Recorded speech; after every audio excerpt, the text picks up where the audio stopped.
Hello guys, good morning. Kumusta po kayong lahat? Kain po tayo dahil hindi pa ako kumain kagabi. Ngayon, mag-almusal at tanghalian tayo ng kanin. So, ulam po natin is barbecue. Pero hindi ko na po linagay sa stick dahil wala po kaming stick. Binarbecue ko na lang po sa non-stick. O, diba guys? Then, nagluto din po ako ng sigarilyas na maanghang. Ang tawag po dito sa amin is Bicol Express. Mayroon din tayong kape. Ayan, si kape hindi mawawala. Ayan ang aking pagkain. Konti lang yan, pero makikita nyo dyan marami, pero konti po lang yan.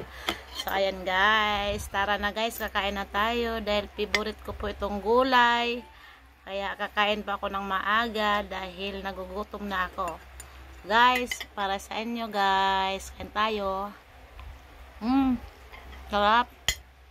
Maanghang ito guys, yung sigarilyas. Naluan ko rin ito. Oh. Yan. Itong halo niyan, yung sigarilyas. Tapos linagyan ko ng ceiling green.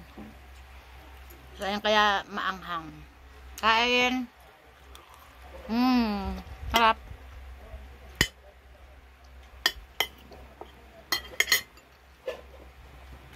Almusal po natin, diretso na tanghalian. Ang sunod nito mamayang gabi uli. Kung kaisip na kumain.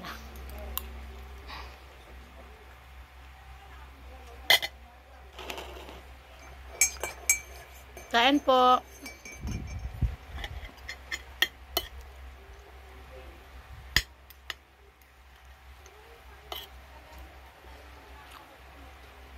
Kain tayo.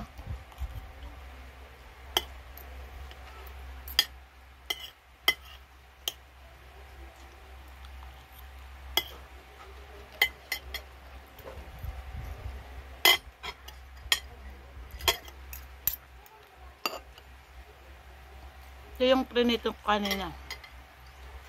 Dapat is barbecue. Ang ginawa ko, niluto ko sa non-stick. Harap.